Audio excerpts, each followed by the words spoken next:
Hey everybody, this is Dr. John Schinnerer, and I have the privilege of being here today with Jory Rose, marriage and family therapist, and Dr. Faith Harper. And we're here today to celebrate the launch of Dr. Faith's newest book, Unfuck Your Worth: Overcome Your Money Emotions, Value Your Own Labor, and Manage Financial Freakouts in a Capitalist Hellscape.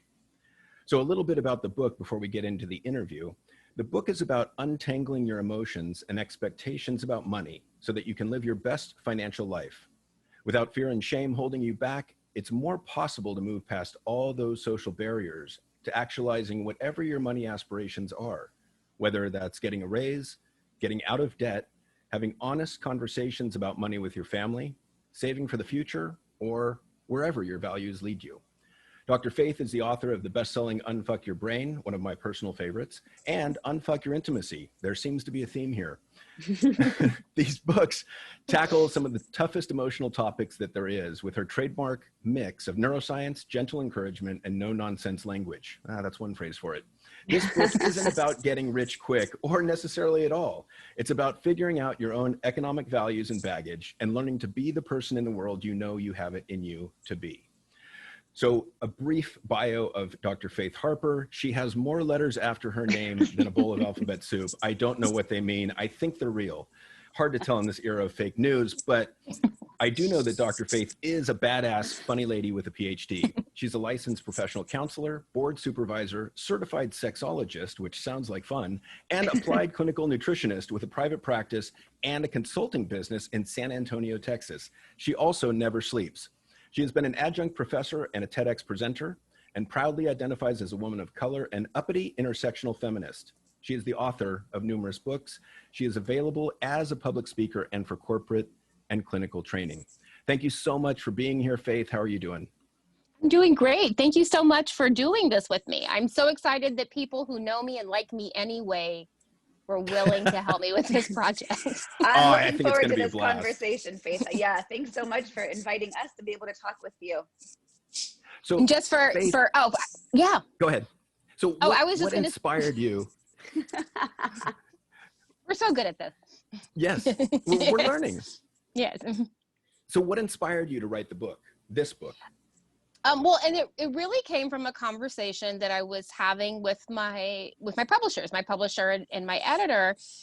And it was one of those throwaway lines. Y'all have done the same thing where I'm just like, I wish, I see money issues so often and, not even necessarily related to real poverty. Work with people that are very comfortable, but there's still all these money issues. And I wish that I could, untether people from this idea that money is this tangible thing rather than like this representation of energy, and I just like, if I could just get people to see money as energy, then so much other work could be done around it. And they're like, oh, you're writing that book. And I'm like, what? That's it. That's all I had.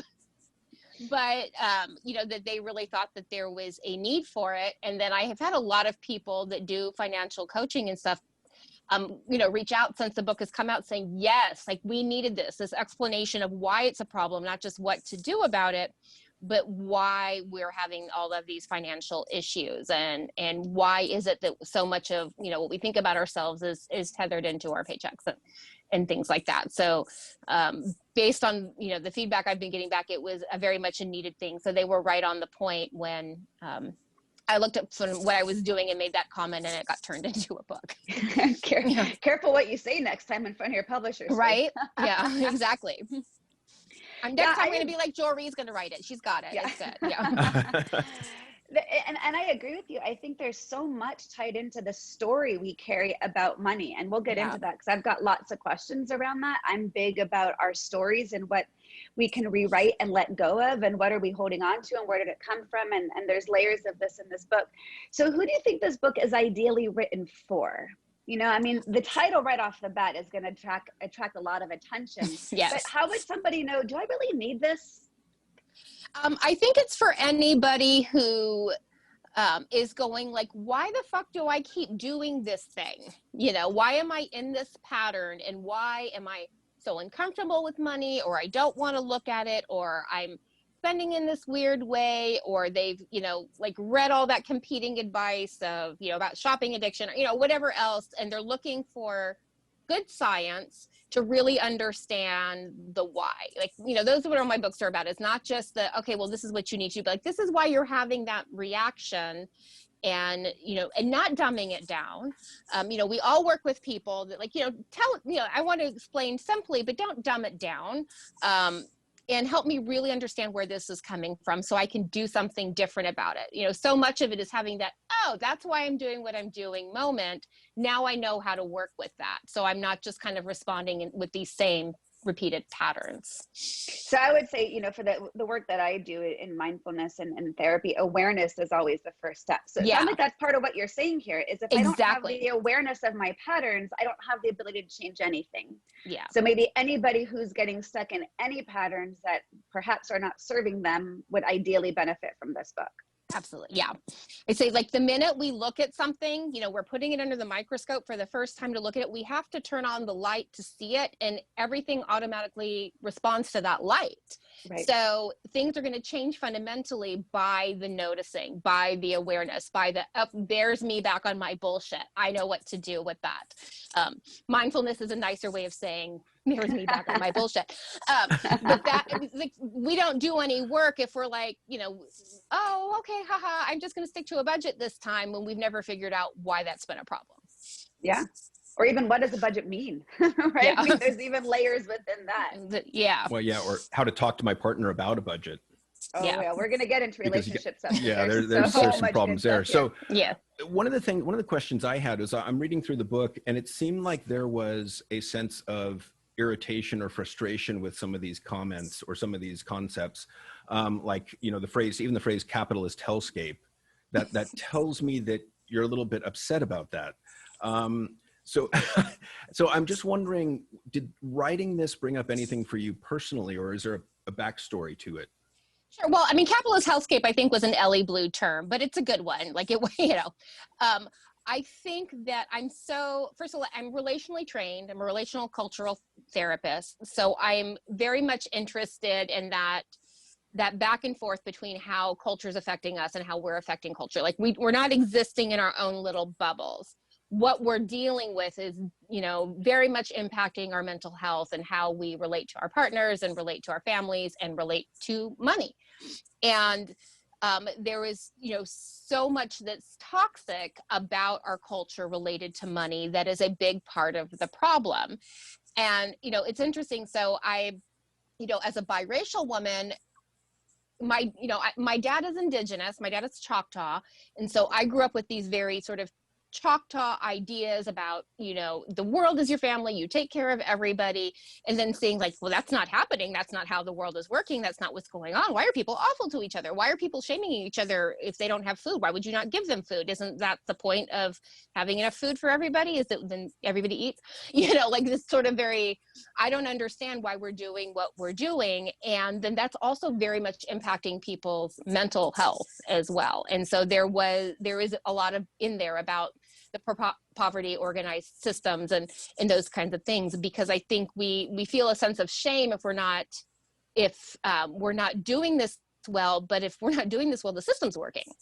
Like, we're not supposed to do it well. We're supposed to be sort of constantly trying to keep up and feeling bad about ourselves and dumping money back into the system. So if we just get that one perfect eyeliner, we feel better, or whatever it is. Like, us feeling bad about ourselves and not being mindful and not being centered in our own morality and our own goals is exactly how the system works. My husband calls it, it's Tinkerbell theory. As long as we're all clapping, it stays alive. And so what happens if we stop clapping? And so I kind of wanted to pull back the curtain on some of systemically how that's created problems for us individually. Yeah, there's so much. I'm excited that we're having this conversation because it's bringing up layers and layers, as I've said already, of how the systemically impacts us individually, relationally, and as we extend outward into our communities. And what we see is so much disparity within communities. And so we get confused on our sense of worth. I mean, this is in the title, right? Your sense of self-worth versus your net worth. Can you talk a little bit about where people's worth gets caught up in their money story? in their Yeah. relationship to that systemic problem? Well, I mean, because that's exactly what's happening is our sense of self is based on this bank balance number. Or at least we think it is. That's what we're being told. That's the greater message. And so we get tied into that. And what we're getting tied into is the externals of self-esteem. Self-esteem is a very external thing. We get an A, we feel good. If we get an F, we don't feel good. And worth is that inherent value that we have as a human being. And, never the twain should meet, but they do. We've decided that our worth is determined by this other stuff. And so I wanted to spend time speaking to that, which is why I'm a big advocate of like self-compassion work and stuff, which I know that you do a lot of as well, of our inherent goodness, our inherent value is different from this bank account number, no matter what motherfuckers have to say about that. Can I follow up with that a second?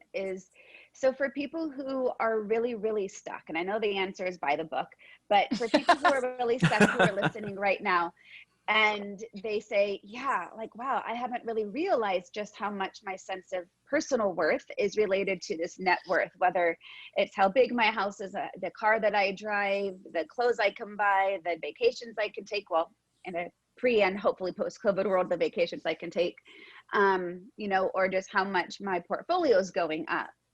So what would be some tips right off the bat, maybe 2 or 3 simple things that someone listening right now, again, aside from buying the book, could start to do to just decide? You mentioned self-compassion as one, but even for people listening, like, what does that even mean to be practicing self-compassion, or other ways to be able to build up their self-worth outside of the things? I think that, I spend time in a lot of my books on this, is being more values aligned. When I say a moral center, I'm not saying that in this, religious sense of the word, but we, like, the who we are and being in line with that is kind of what all of these books are about. And so, like, the money isn't a bad thing. If going on trips, makes you feel good and you like exploring cultures and you love traveling with your partner, your kids, that's awesome. But are you doing it? The big question I use with people is, who profits off this emotion? So am I doing this because, like, that's sort of what I need to do? That is what I'm needing to project out here. That's what I think I ought to do. That's what I was taught to do by my parents. Or this is something that it's an alignment with my values. So that value alignment question is also a really good starting point, especially because the self-compassion work is so difficult. Is, I'm feeling like I need to get this car. Okay, who profits off that emotion? Where is that coming from? Let's start with that. And what does the car do? Like, because money is not a bad thing. Like, I like being in a place in my life where, like, like, for me, growing up poor, I think I'm doing fantastically well. Other people would be like, me, I'm middle class. It's all relational too, right? Right. But having that, like, what do I want to do with that? My husband and I drive paid off cars. And, like, in the book goes into all of this, like, making a budget that's aligned with that. I love donating money. I love supporting things that have meaning to me. When I feel out of control of the world, I write a check somewhere. So, like, last week alone, I gave a lot of money to a lot of programs, but, like, that to me is not like this showy, I need to do something. It's not performative activism, or it's not this showy, I'm just going to get a different car to feel better about myself. It's, how can I use, again, that's an energy. How can I use that energy to create a better world for myself and for people that are doing good work? So that for me is a moral alignment thing. Okay. So, who could use some money this week? I have that. And rather than going and buying my 5th grade sweater, what else could I do with that $50? Yeah, I think that's a great way, because we also know when we can, it's even in gratitude practice, right? That it's extending it outward. It's not just putting it in. Yeah. And so I think that alignment thing is probably, if you're like that quick and dirty, I don't know if I want to buy the book, that's a good starting point. And I love the distinction between self-esteem and self-worth. I think very simply, self-esteem is seeking external validation, like, you've got the coolest car. And self-worth is seeking internal validation, which has to do with our values. So I appreciate your answer. The other thing I wanted to inquire about was the topic of systemic wealth inequality or inequity. And why is that so meaningful for you? Or did you touch on that already? Yeah, well, and it's meaningful because it really demonstrates mental health issues at a systemic level. And so, because as I did a deep dive into the research, like, is this just me being pissed off because I sort of have a different value system from the norm, or is this a real thing? And it's, demonstrated over and over that when we see that, when that gap is so wide, it's not good for our mental health. So when we're talking about money issues here, and we're talking about self-worth, the broken system is a big part of the problem. And, again, Tinkerbell theory, but, the systemic wealth inequality is part of why this is a problem, part of why we're having mental health issues around it. And we need to keep flipping that light on and flipping that light on and flipping that light on and looking at that. And, if more of us stopped clapping, then the system would have to change, is my hope. It's funny. You're really speaking to Jory's heart right now with all this Tinkerbell talk. I was just going to say that I'm a big Tinkerbell fan. So I'm like, oh my gosh, I'm totally using this Tinkerbell theory with everything. Yes. Faith, there was a lot of talk especially in the beginning part of the book about, trauma and PTSD around money. And I grew up in a family in which money was always a problem. It was always a challenge. It was always the source of insecurity and fears. But growing up, I didn't really know that it was an issue other than, we lived kind of paycheck to paycheck. That's just what it was. I couldn't buy the Guess jeans other kids could have. And I had to shop at certain stores and not the bigger stores. And I always felt, PTSD always feels like a really strong word. I think a lot of people have a much bigger reaction. And I know that when you and I have talked in the past, how you give such a great definition of trauma, of just being a dysregulation of the nervous system. So it doesn't have to be life-threatening for it to be PTSD related. But as I got older, I've really recognized my own trauma story around my growing up. And so can you speak to people who want to be able to, manage their financial PTSD? And can you share a little bit more about that? Because I think that's pervasive, and it can sometimes limit people from getting out of that and actually getting ahead. Yeah.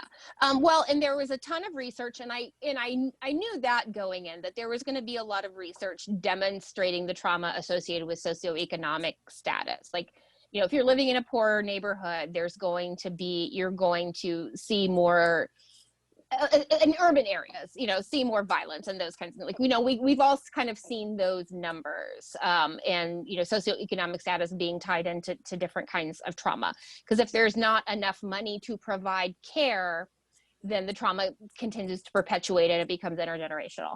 More in urban communities, which is interesting. Like, if you grew up in like a small farming town and everybody just made sure everybody was fed, that was a different experience. But the one that was really interesting to me, I don't know if you had seen that, was that Hexaco factor analysis study that I talked about. That the research was being done, and it was looking at personality traits, trying to, like, how is it that we are about money, and trying to use that Hexaco personality trait factor analysis to figure out people's money styles tied to personality. And what they kept bumping into was this personality trait that didn't fit the model, the Hexaco model. And what he realized was he called it factor fear, that anyone who has had an experience of not having enough to pay the bills, even for like a short amount of time. I got laid off. I don't know if I'm going to make the mortgage. I'm kind of having to juggle bills, and I got a new job 3 months later, and I'm getting caught up. But even just like that smaller period of time creates this fear-based personality trait around money. And so when we're talking about PTSD, it's like it's a fear response. For lack of a better term, and it's fairly new research, and, financial trauma is not listed in the DSM or anything, but if we're operating from this idea of making these very fear-based decisions, or we're operating from our past traumas about money, like this is what it was like growing up, and this is sort of the narrative about money for me that I'm operating from, then we're not making decisions that are congruent with the present, congruent with our internal moral alignment. One of the stories in there, and it's listed as a friend, and it's actually my husband. He grew up in Laredo, didn't have a lot of money. Some parts of the family did. They really didn't. Things were very chaotic for him. And so he got a very good job very early on, but like it literally never occurred to him to save money or buy a house. Like he just presumed he was going to die young, like, you know, that trauma history and like this, oh, well, this is all going to be taken away anyway. Like an apartment made more sense because you can always get out. So like he had like so many like fear-based decisions around money. Like it didn't occur to him to like put down roots and do those things because of that early trauma history and then those, you know, fear-based paradigms that he had been dealing with. So while he was making really good money, like, why don't we just blow it on booze and coke and girls and stuff, because like I'm totally not going to make it to 30, so why would I buy a house? I want something that I can get out of at any point. Well, Can I follow up? Can I follow up one more ahead. thing to that? Because I want to stick with that just a little bit more, because I think there's people who are having this trauma that aren't necessarily in any of these other categories either. They're not in urban poverty. They're not Right. necessarily, you know, like, and so just to follow up from that piece before just moving on, because we've got so many questions, but just to, I want to complete one more thing on that piece is, what can someone really do to learn to get out of the fear-based decision making? Because part of, you know, what I see and I've worked with myself, and I've actually worked with other professionals, is you got to let go of that story. But that can sometimes be really hard because it can be misaligning with your family of origin. So it's really like a cutting off of ties in some way, because now you're no longer sharing the value of the same story, that Right. we don't have enough, or we don't do this, and how do we get out of that we? And, you know, just to speak to that, because I think the information is really helpful, but I think people might really want to know, how do I get out of fear-based decision making? Yeah, and you know, I think like you said, it's so difficult, and you know, it feels like this cutting off from others and all these other things. And so it's a process. You know, all these people out here, this is, you know, I'm going to fix all your issues in 3 sessions or whatever. Like all 3 of us know that that's bullshit. This and is, it's a terrible business model for us too. So why would we take 3 sessions? No, you have to be here and cry for years. But no, it's about paying attention to it over time, right? Of going, oh, there's my shit. Of you know, kind of, I call it cleaning out the junk drawer. Speaking like when we're talking about the family memories of, you know, maybe the family who had enough, but the parents were always fighting about money anyway. And so that became the factor fear for them, even though there wasn't actual poverty or whatever. And, you know, whatever work that we're doing around that, we're starting to kind of clear out that junk drawer a little bit and go, oh, this goes here, or this is broken, I don't need this anymore. And so that's the analogy that I use with clients, is we're kind of going through that clutter and seeing what serves and seeing what doesn't. So when that stuff comes up, you know, we're building new neural pathways. The old stuff is there. We have to recognize ourselves as survivors. We're no longer living that. We're no longer being actively victimized by that trauma. We've survived it. And so we're working with that new pathway. And so the other one is still there. It never goes away. But when you catch yourself go down and you go, there I am back on my bullshit, and we get back to where we need to be. But like, it's this constant process of having to tug this cranky brain on this leash, and, you know, and bringing ourselves along. And that's the cool thing about being human, right? The mind is bigger than the brain. Like that's brain activity. And the mind is the part of us that realizes what we're doing, that steps back and go, this is a thought that I'm experiencing, a feeling that I'm having at this moment. This doesn't define me. And that's where we want to work from. Yeah, I love thinking of that as the first voice and the second voice. You know, that first voice is sort of the brain or the emotional mind or the reactive mind. Second voice is more you, that logical mind that says, that thought isn't true. Right. The other place I wanted to go, though, a little bit was core beliefs. I mean, you know, I've been working a lot with clients about core beliefs, such as people are dishonest, people are mostly honest, people are good, people are bad, people can be trusted, they can't be trusted.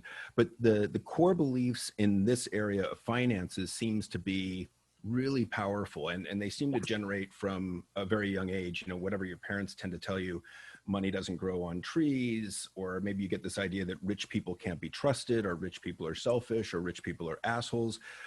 Talk a little bit about core beliefs in this area. Yeah, and I don't think I put a core belief activity in this one. I actually put one in the accountability book that's coming out now, because that's so powerful. And for people that are thinking, what the fuck are they talking about now? It's this idea that there is these fundamenting guiding truths about the world that may not be capital T truths, but that we hold on to. You know, I am worthless, I am unlovable, you know, and that becomes that operating system for us. And so, you know, there's a lot of unpacking of, like, so the activity that I used in the accountability book is like, okay, well, if that was true, what did that mean? And, you know, so having to unpack, like, so we start with those automatic thoughts. When we talk about the intermediate beliefs, those are the rules about the world. If somebody has money, they're not to be trusted or whatever. And once we start unpacking that, and if that's true, what does it mean? If that's true, what does it mean? If that's true, what does it mean? That's how we get, oh shit, I think I'm fundamentally worthless. Now we're getting somewhere. Like that, I'm sorry that that's your core belief, but that's what we're needing to challenge. And we go back and we start working with those intermediate roles. We start noticing the automatic thoughts. I call them the ants, the automatic negative thoughts. We have to stomp ants. Just because you believe something doesn't mean it's true. And once you start noticing, like, I tell myself horrible fucking things all day long. Oh my God, that's awful. And, you know, like, and that's not true. And starting with, you know, the replacement thoughts or the alternative thoughts, because something can be true, but not particularly helpful. You know, or and maybe true at one time, that's not true anymore. Right. I mean, working with kids, you know, like, you know, my mom doesn't love me enough to get sober, I'm an unlovable kid, is not there's some accuracy to mom can't get sober, but, you know, the what is an actual helpful thought is your mom is really struggling with an addiction and isn't in a place where she's been able to maintain sobriety, and that doesn't have anything to do with you or her love for you or your love for her. That's how big this statement is not, then we're not kind of blowing smoke up somebody's ass about what they're, you know, thinking, but, you know, reframing it in a way that is helpful to their process, that we can start reframing those core beliefs, because that's going to lead to a core belief of I'm unlovable. Yeah. So I want to move on to some other really fascinating topics, and one that I see a lot both within my client base. I've seen this with family and friends. I experienced a bit of this myself at a certain point in my life. We talk about unpaid labor, and unpaid labor being all the work that's being done in the world that no one is getting financial compensation for. And one of the biggest areas I see this is stay-at-home moms. Yes. And the disparity that moms feel that they are not contributing to the household, contributing to the family, because they're not bringing in a financial paycheck. And this can, you know, lower their worth, but it also, perception wise, lowers a lot of their ability to have a say in the home. Yes. Yeah. And I mean, the layers that this extends is pervasive. And can you talk a little bit more about this unpaid labor idea? And what are some ways that, especially in relationships where this is becoming a trigger? Because, you know, I had this conversation yesterday with a wife that said, you know, her husband's a professional and she's the stay-at-home mom, and he got mad at her for spending $20 on some collagen powder for a smoothie because she didn't have an income. She couldn't buy something that was for herself without him shaming her for it. Meanwhile, he's out buying, you know, expensive athletic wear. And the disparity of the value within the relationship of what does labor look like? How does financial compensation determine your worth in this family unit or in the relationship itself? Yeah. And I mean, in doing couples therapy, we see that all the time. And I've been in that situation where I was the stay-at-home mom and providing the unpaid labor. And that was hard and that was awful. And I'd far rather be doing the paid labor. Being at home is awful. And I think that starting with these conversations and recognizing that, and that's why I put in real numbers of, like, if we put a price on that labor, this is how our economy changes. Yeah, was that like 26% or something? I remember that was sticking out. And 26% increase in GDP. Yeah. Yes. And that to me, like, and I didn't, and I believe in the value of unpaid labor, but like seeing that number was really good. I'm like, this really belongs here because that's part of the conversations. And then in the, you know, the individual, you know, relationships around that is, you know, of holding that self-worth of like what I'm doing also has value. And this is allowing him, you know, my partner who is the one leaving the home and making money, allowing that person to do those things, and not, you know, and kind of coming home to this worry-free life. He doesn't have to, you know, pay to have the kids taken care of. I keep saying he, but you know, whoever, pay to have the kids taken care of, make sure meal, like all of those things are being cared for, which is also important to their career, and to their lives. And being, you know, and speaking to that pragmatically and having to have those difficult couples conversations around it. And then it gets into too, and like there's more stuff in there about budgeting and having those conversations, is there needs to be, you know, concrete as pavement. We need to have discussions about how money is spent and what we talk about and what's ours to spend. And I really believe we all need that, at whatever level, some money that's just ours that we don't have to account for to our partner, whether it's $5 or $100, just our fuck you funds, you know, and being able to have some of that. I don't want to have a conversation about the collagen. I should be able to go get collagen. Like, why is this a problem? Mm-hmm. And, you know, and being able to, you know, plan for that. And then if you have somebody who is like, no, absolutely, you have to talk to me about everything, and I need to talk to you about the collagen, then you have to make a decision, like, is this a tenable relationship for me to be in, or is this not the kind of relationship that I want? If you know, I love that. I love that you brought that point up, Faith. When I was married, we did that from day one, where I wasn't working. He brought in all the income, and we each got a small percentage each month as our own allowance.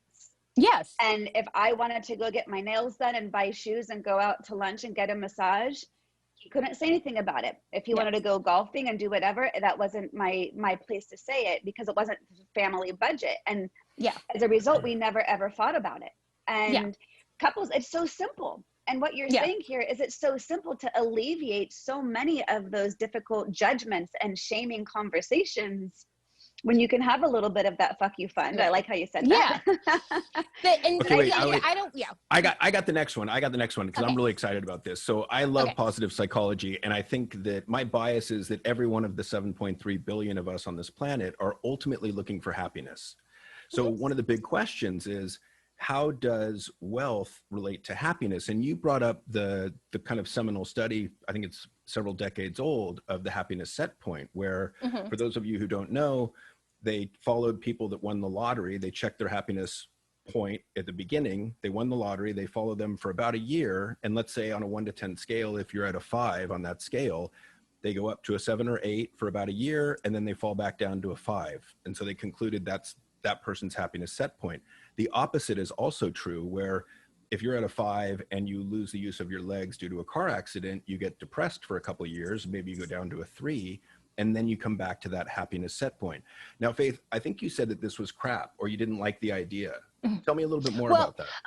What I said was that there is merit to it, but with some caveats.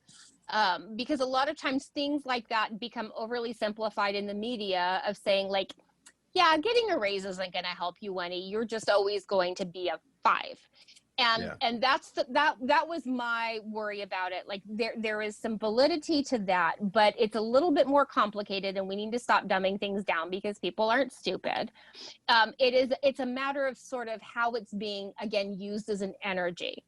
So, you know, if you get all this money and it's, you know, spent in the, you know, you buy 20 cars or whatever, and then that's the end of that, versus it being an energy to do other things that are good and helpful for you, which is the same, like, you know, there's plenty of evidence in the book too, that having a lot of money is also, people aren't necessarily having better mental health. And in fact, it's often worse because of how money has become the centered thing. If money gets decentered and it's recognized as this energy that we have, like having more money for me would be like giving away so much more money. Yay. So my happiness set point would go up, I think, of just delight of being able to fund programs and things that I'm passionate about. But if I was using it to, you know, to buy a different car and buy a different house and buy my, you know, my 10th grade sweater or whatever, it wouldn't, you know. So it's about how it's being used energetically. And so I don't like it when studies like that are sort of used to kind of press people down. Like, you're just not going to be happier by doing that. And like, I know, I'm pretty sure I'd be happier if I had health insurance. I'm pretty sure that I would. Yeah. Well, and I see it as, I mean, what do you think of the finding? Because I've seen a couple different ones where we need a certain level of annual income in order to kind of meet basic needs. And then above that, the money doesn't add a whole lot more to our happiness. Or in other words, the bump that you get from 100,000 more only leads to a small increase in happiness. Right. Yeah. And I've seen that one too. Like, I think, was it nationwide? Isn't it like 70,000 or something? And that would be give or take 10. I've seen different ones, but which would be a very good income in San Antonio, but not good where y'all are, which is part of it too. Yeah. As I've seen that, like, it was like, I know that my, you know, I can make my mortgage payment, and if the car dies, I can actually have it fixed, you know, having that bubble of protection. And then everything else is then, you know, what you're doing with it. A lot of people just sort of expand out what they're paying out versus thinking like, okay, if I have this and all the basic stuff is met, you know, what do I want to do with that? Like, you know, my goal now is to be able to actually expand space and have more, you know, movement-based space for yoga and somatics and stuff. So the money that I'm making now has a goal that I'm super excited about. Otherwise, it would just be money, and it wouldn't give me the same, you know, excitement of like, this is what I'm working towards. It would just be like, oh, okay, well, let's go ahead and join the country club. And so whatever I made went into that instead. Or, and you know. let me run another idea by you, because I think with that happiness set point, the way I conceive of it at this point in my career is, let's say you're at a 5 by nature. I look at that as kind of setting a band around with which you can move in between. So if you're at a 5, maybe you can go to from a 3 to a 7, or, you know, 3 to an 8. And because I think of it just like I do personality traits. Like, if you get someone that's extremely introverted, they can become a little bit more extroverted, but they're not going to go from like a 1 on that scale to a 10. Yeah. Yeah. Exactly. I think that's totally good. So like, you know, you having more money, like, don't expect to be a happy-go-lucky 10, but, you know, does that give you some flexibility to do shit? And that might get you to a 7, 8. Perfect way of thinking of it. Yeah. Yeah. Another big kind of key buzzword that, as I read, it like had that stinging sound to it, was coercive power. Yes. About money. And whether it's through a shaming environment, you know, the manipulation that money has over someone. Again, I kind of feel a patriarchal kind of, you know, big monster kind of pushing down on those who want to have more equal say and power, whether from systemically or relationally in relationships, you know. And talk a little bit more about coercive power. Yeah, and well, how that impacts us on a daily basis, and what that looks like in everyday life. So I wrote about that in great detail in the Boundaries book. And so that's where that had come from, carrying it over because, you know, financial coercive control is such a big thing. But, you know, so much of the research about abuse is it's not the physicality of abuse. In fact, there's people that, you know, get it in with their partners and they're both throwing punches and they don't perceive themselves as abused. It's the coercive control. It's the fear-based control. It's the limiting someone's life and making it smaller and smaller and smaller. That's where like the PTSD of you know, intimate partner violence comes from. It's the coercive control aspect of it. And so much of that is financial, you know, so that, and so that power dynamic, and so it's, when we talk about that, most of the research is men in relationship with women because society is set up to make that easy. But we see it in other relationships too. But there's some kind of power dynamic. So if it's a woman exerting that over a man, maybe the man has some kind of, you know, a physical disability or, you know, whatever it is. So there tends to be a little bit more, there's other things that are kind of getting us out of the patriarchal lens, part of that. So it can happen in any dynamic, but it's this idea that I'm using money to control this person's movement, how they feel about themselves. That's what's keeping them here, and that's what's fucking them up. I'm not going to give them money to go to the doctor. I'm not going to give them warm clothes, because if they don't have warm clothes, they can't leave the apartment. You know, we see it with people that have, you know, gotten mail order brides and stuff. But, you know, the finance, and there's so many ways of, you know, you can threaten people, and, you know, like ruin their only picture that they have left of their father is a, you know, a fear-based coercive power thing. And in this book, we're talking specifically about it in financials, to think about, you know, like because those are very sneaky, gradual things. Typically, when you have somebody that is an abuser, somebody who perpetuates intimate partner violence, so you go in being love bombed, and I'm going to take care of all this for you, and I don't want you to worry about this anymore. I got that bill for you. I got you. And then your world is slowly shrunk from there. And so sometimes, you know, we don't realize it until we look at them like, holy shit, like this is so me. Like so many of these things are going on in this relationship that I didn't even recognize at first. So if someone's a victim of coercive power, they feel really stuck. And the awareness itself is not going to get them unstuck, right? I mean, so this is something, you know, what would you suggest to someone who's listening or reading the book? And, you know, what any sort of tools can we get out of that systemic pattern?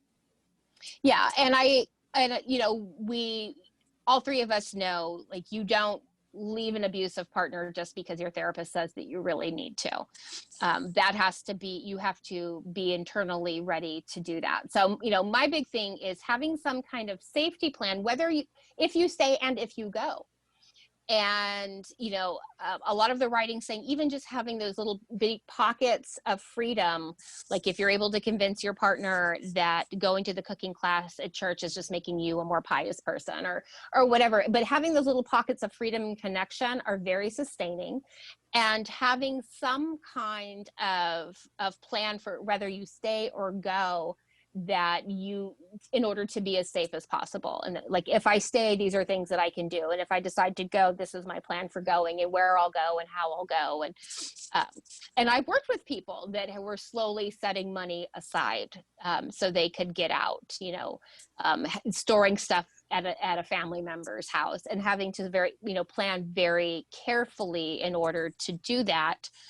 Because of course that's the most dangerous time is when you leave an abusive partner. And so having to plan for all of that, and that's whether you stay or whether you go, how can you be safe, and how can you create those little pockets of freedom and joy for yourself in this situation? Yeah. Okay, so we're coming towards the end here. I think we got about 5 minutes left, but one of the topics that I wanted to extend a little bit more was this. I mean, we're all interested in relationships, and I wanted to get a little bit into relationships and budgets, because I've just seen, and I can see, where there's a lot of fertile ground there for disagreement and fights. So what sort of tips do you have for entering into a calm and effective conversation about budgeting? Lots of kava. No, you know, everybody has a margarita. I think that's where we kind of have to start with the individual priorities. And so we can be able to express that, because we're looking for the overlap, right? These are things that are important to me, and for these reasons, because a lot of the issues are more the unthinking spending. You know, a lot of what I hear is not, you know, sometimes it's I'm fine with our house and they want another house, but usually it's like, damn it, they bought $50 worth of fruit at Trader Joe's and it all spoiled in the fridge, and that's just dumb. It tends to be, you know, more that. So having a very values-based, like, this is what I value, this is how, you know, this is my ideal budget, and doing that separately and coming together, and, you know, having that dialogue around it of like, okay, so what are our shared goals in that, of like, oh, I understand why that's important to you. I don't agree, but it's not crazy. So I can understand why you want a boat. I don't want a boat, but I can, like, this is a very joyful thing for you. You grew up fishing with your grandpa. Having a boat is something you want to share with our kids. I don't get it, but okay, you know, and being able to, how then are we going to, you know, plan around. So when I work with couples is like, you know, I want this vacation home, I want more in the 401k, and then being able to, you know, meet in the middle on both, understanding why both were such a value, and talking about like, this is why I'm passionate about a vacation home. Like, it's not just a get for me. I love being able to be away from you. We have stressful jobs. I love having that. Like, to me, that's our special time. And then, you know, the partner who doesn't give a shit about the vacation home is like, oh, well, that's kind of nice. Okay. You know, and so we're having to, I mean, that's, partnership is negotiation. And so having to, you know, to have those negotiations, and then also having the fuck you fund, being able to like, I don't want to discuss with you my Starbucks habit. That's my part of the budget. And I'm not going to ask you anything about the Amazon packages that showed up. And, you know, being able to have the stuff that's just frivolous and fun. And, you know, I was widowed in my mid 30s. And so, my husband, Joe, you know, we've been married for 5 years, but we got married essentially middle age. So we never like combined accounts. Like, we already had our independent operating systems. So it's less of an issue. Like, he's got the stuff he takes care of. I have the stuff I take care of. We still have discussions about big stuff. Even if it's his money or this is my money, we still have discussions about that. But with my late husband, like, our general rule was, you know, anything that we were purchasing that was like over $100, we had a conversation first. And it was usually just like, is it cool if I buy this? Yeah, we're good. Or let's wait until I get paid on Friday. So it wasn't even like a punitive, no, you can't have the collagen. It was more just that checking in and awareness and being really open about that stuff. And so it was kind of a self-check for, you know, the both of us, and like recognizing that I'm being considerate of this other person in this system. It amazes me how often these arguments start over collagen. I had no idea. Yeah. In finishing up, Faith, I want to circle back to something that you started off by saying that I want to help clarify for people. And you said, you know, money is energy. And you talk in the book, you call it, you know, psychic income. And one of the things that makes me think about is people's mindset, right? If you look at money as something that's finite or something that there is lack, that's going to affect your relationship to money. If you have more of an abundant mindset, you have this view of there's all this money to go around. And, you know, I've engaged in different practices in which to build abundance around that, since I grew up in such a lack mindset. Like, I've had to actively work hard to get out of the lack mindset into the abundance mindset. But a lot of people would struggle with this and say, no, money's not energy. Money's tangible. Like, you either have it or you don't. And I can buy this or I can't, or I am a have or have not. So help bridge that for people who might be struggling with the money as energy idea. Yeah. Well, there's a couple things there. The one is you know, it used to be very pragmatic, that I had cow, you had potatoes, I wanted potatoes and you wanted cow, so we traded, right? And so now we're having to use it in this figurative way. And so when I say it's energy, it's, you know, it's energy to live, it's energy to do things, it's energy to, you know, create the life that we want in that way. Like, energetically, for me, going to a concert may be wonderful psychic income, and for somebody else that sounds like a shit show and you couldn't pay me to go. I think in terms of abundance, it's one of those things that we get wrapped up into, like this being this woo woo, the secret kind of thing that's silly when you're poor, and it is. But what we're talking about there is it's attention setting means I want to make sure I'm paying attention to opportunity. It's not that I'm just going to have this abundance thinking and I'm going to trip over a stack of gold when I leave the office. It's, I can only attend to a certain amount of information, prefrontal cortex, and there's tons of it out there. My intention is to focus on these opportunities. You know, would it be an opportunity to make more money, or an opportunity to, you know, do something for free that otherwise I'd pay for, or you know, whatever it is, the abundance is coming and seeking opportunity and intending to that, because our intention is different from a goal, because a goal requires other people to fulfill. The intention is just about like our outlook. And if our intention is this abundance, like, this is the part I can control. I'm going to be looking for these opportunities to grow that energy. And I've seen people who do that and live that kind of life who have, you know, really been poor or struggled their whole lives, but they have hustle and they're always looking for the opportunities to grow and do more with that within a pretty fucked up system. And they're happier. They feel a bigger sense of control over their lives, and they're out there doing cool shit, and they don't take failures like as this personal affront of like, that didn't work, on to the next thing, because I'm going to continue to have that abundant thinking of looking for opportunity all the time. Is that what you were looking for? Yeah, absolutely. And I think that mindset is so powerful. John and I interviewed a great woman who does money mindset for our Surviving to Thriving Summit. And one of the things that she talks about is how you shift your relationship to paying your bills.